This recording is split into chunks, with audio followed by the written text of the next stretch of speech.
Hello guys, this is week 13. I'm going to turn down the excitement. I just spent, being totally honest, the last 2 hours crying a little, not to say crying a lot. I don't know guys, today I wanted to share with you that the concept of luck is so strange sometimes. The fact that you could be doing your best efforts and not getting lucky is something that breaks your mind in a lot of pieces, because at the end you think that some situations are unfair. And this week I started documenting one specific book, which is The Psychology of Money from Morgan Housel. The main idea behind starting to reading this book is truly to solve an issue that I think that I always had, and the fact that I'm again in the desert of building a startup and trying to build a product, get the first customers, try to get the users and make Dreamly a reality, while having to struggle with having no specific income, seeing your savings go really rapidly in the direction of the null amount, meaning zero, is kind of a really stressful feeling. And today I don't want to make, there's kind of a misconception, or at least I'm struggling a little to understand when you should be always optimistic and when you should be realistic, or how many times are you able to complain in a day, in a week, in a month. The fact that sometimes if you allow yourself to say the things that are not going well, then you are talking to yourself down, not putting yourself in the best position. And it's like, I don't know if this thing is related with man and woman approach, but it's like feeling down is no longer accepted. Crying because you are totally surpassed, and the situation is not going as expected, is not permitted. If you are crying, it means that you are not working hard and doing a lot of efforts. And it's like you sometimes feel you cannot be yourself, or you shouldn't allow yourself to feel low when you are feeling low, because if you want to have success and want to be a successful entrepreneur or a successful man, and everything related with success, is not allowing yourself to have bad days. And this is kind of the hardest thing that I have been experiencing these last weeks, which is you are documenting the process of rebuilding yourself, and therefore you need to be rebuilding yourself towards one direction, which is forward. And this idea, at least this week, hasn't been true because a process that is always moving forward is totally unrealistic. At the end, I don't think life is like this, and the fact that I try to make every week as if I was learning something new, I think that I have done a lot of effort and a lot of good moves towards the direction I want to be going forward, the direction that I want to be going to, but that sometimes doesn't mean forward. And it's kind of complicated to understand this because, as I was saying, every time I put myself in a position of having to think that I'm doing something that I want, but I'm not totally getting there, is making me sometimes lose my mind. This week has been kind of hard because I felt really, really alone. And this sometimes hasn't to do a lot with your friends, your family, who is supporting you or who is not. It is more a feeling of, at least for myself, this week has been more about thinking that you are a good person doing the work you need to be doing, and feeling that life, to say it in a broader way, is not treating you as you expect life to be treating you. And this is kind of a frustrating feeling because, of course, it's something you cannot control, that we can agree. And the fact that I'm saying this out loud, if it, I think that I wouldn't be judging myself, because now that I'm in another predisposition to see life differently, at least I'm not judging people that much, because at the end I think that everybody has their own struggles, their own problems, and I don't want to be the one that is saying, no, look at this, look at that. I wouldn't be doing this to myself, but I don't think that all the videos must be about the positive impact and seeing someone getting it right. At least not the first time. I don't think that that's the case, at least not for week 13. I don't want to be, how do you say, the kind of people who believe in the fact that the 13 is a bad luck number. I don't know if maybe this was the reason this week felt so bad for me. But I think that is more the fact that I'm not feeling myself getting back what I'm giving. And this kind of sensation, if it lasts 1, 2, 3 weeks, 1 month, that's something that you can try to handle, because you can say, okay, I haven't been lucky, I have been giving a lot, but I'm not getting in return what I expect, but what I think I deserve. And this concept is kind of the complicated one of what do you deserve and what you don't. But for me, it's kind of the complicated scope that I have been having to deal with, at least this week. There's no positive message. There's only a pessimistic vision, and at least I know that I'm pessimistic, at least sometimes, and this week has been the proof of that. That's at least what I wrote in the red notebook 13 weeks ago. And I think that this week I have been totally swamped into that pessimistic stage. I'm not seeing Dreamly going as fast as I wanted.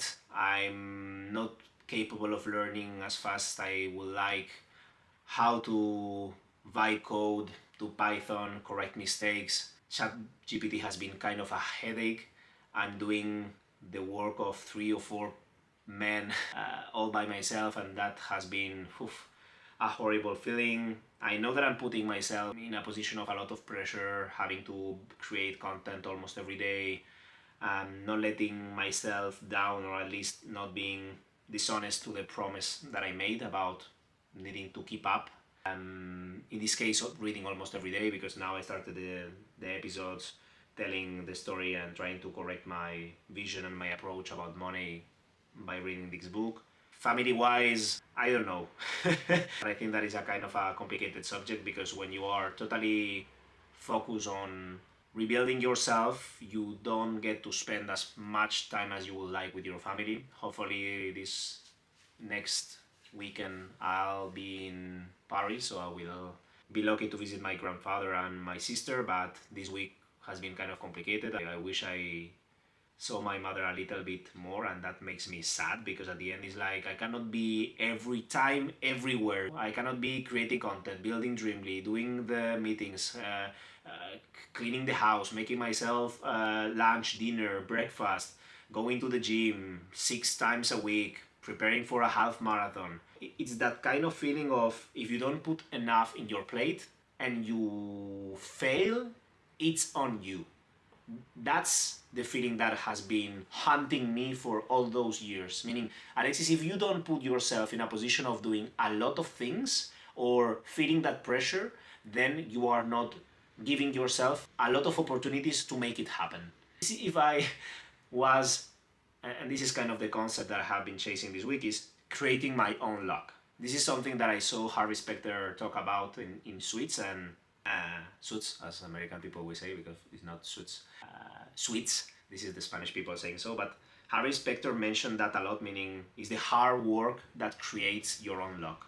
And this week, at least in the 3 chapters that I have read so far, the 2 first ones are super interesting, because they cover 2 aspects. First, that luck and risk are related, and the fact that you cannot control them, meaning what I'm feeling about my week, myself, my life right now, the fact that I'm not lucky, maybe is the case.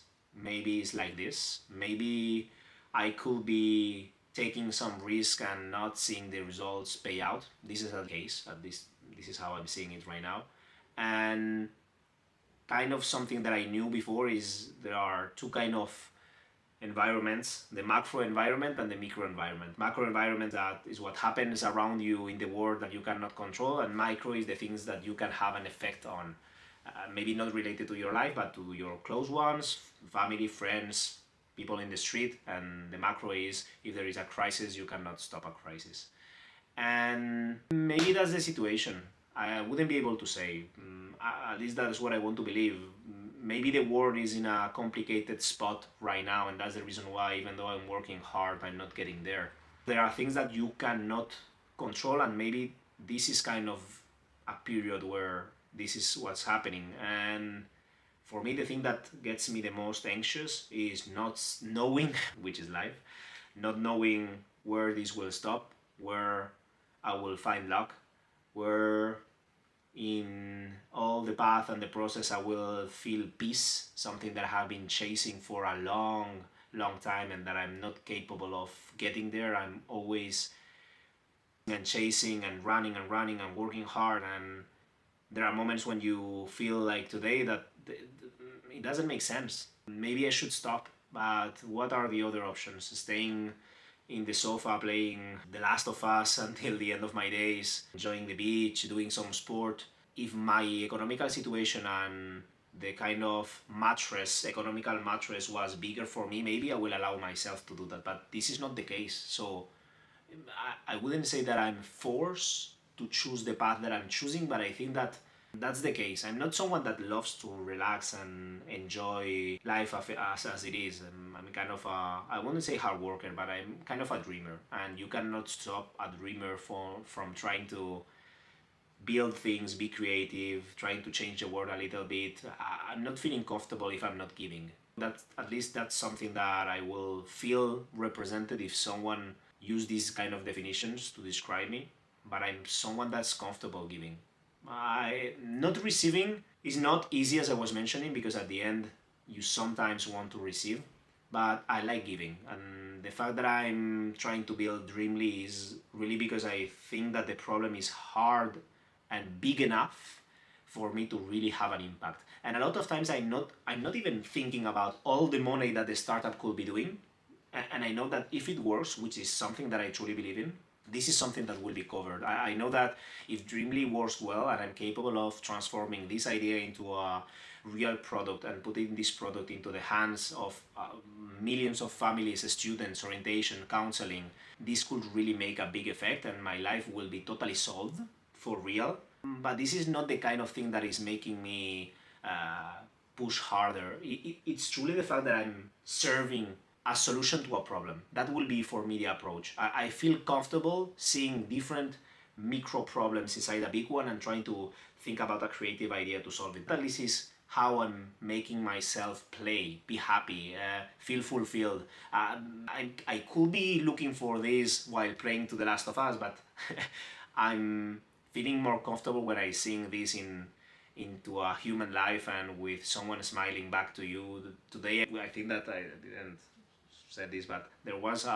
Ali Raed, someone that did the assessment without me doing any kind of marketing, and I saw his answers, and it was truly someone opening up while doing the assessment because his belief was really thinking that Dreamly was a different solution, that maybe Dreamly was the solution that he was needing or expecting to really solve his doubts. And I think that kind of belief, you cannot take it away from someone. It is like my belief that Dreamly can really change the world. You cannot take that away from me. And I think that that's also a song, but that's at least what I was feeling reading his answers. Because I've done the assessment and I asked my sister to do the assessment too, and the answers are really different. Let's say that they are done because they need to be done, but I saw Ali's assessment and it was really someone opening up, thinking out loud, trying to challenge himself while reading the questions and trying to get the answers. And I thought that it was beautifully put. I wrote him an email telling him that knowing that the Dreamly is not going to work yet as I wanted to be working, for me at least to be able to dedicate my brain to him, and if that can help him, I will be glad I did. And the other concept, and I think that was chapter 3, is when is enough. And that's something I'm struggling a lot to know. I'm putting hours and hours in the basket of throwing things to make Dreamly happen. Sometimes you don't know if you are jeopardizing your relationship, your family, the time with your family, your own enjoyment, because you are putting a lot of hours. But at the same time, if you are not doing so, you feel guilty because not getting Dreamly to work, it will be your fault. And that's the kind of feeling of anxiety and being seen as guilty by not working as much as I can. And this is kind of the horrible thing that I have been always experiencing, and the reason I cannot say when is enough. I spent since July, I think that 4 days, truly 4 full days, not working, and this is not enough. At least I'm sure that is not enough, because in almost 90 days right now, August, September, October, or at least July, some of the days of July, in 90 days, having only spent 4 days relaxing, I think that is too less, and this is kind of my problem, knowing when to say enough. The author mentions people willing to get more and more money and doing unethical things to get it until they go to prison because they had €1 million and they wanted to be a billionaire, and then they did things they shouldn't have. For me, it's not about time right now, at least not right now. Maybe in the future it will be, because if I'm having this problem about time, I think that I could have this problem about money, and I have been struggling so hard to get it right with time, and I still don't get the perfect equation where I'm capable of relaxing and smiling and really being at peace while knowing that I'm working hard. This is kind of the complicated thing. I don't know when I will get there. I know that I have 50 weeks to do so. I'm week 13, so this is going to be kind of the hard challenge, trying to mix with these two words of a human being and then an entrepreneur, and not getting the virus of thinking that an entrepreneur should be always working, which is everything you see on LinkedIn, internet, etc. Meaning, if you are not working, you are not an entrepreneur, and you need to be working from Monday to Sunday. And I understand that part. There is a big part that is true, but I need to really find a balance, because if not, in the long term, I will pay the consequences. So, guys, this is all I have this week. Really need to turn down the camera right now and have dinner. So, thanks a lot for watching. See you next week.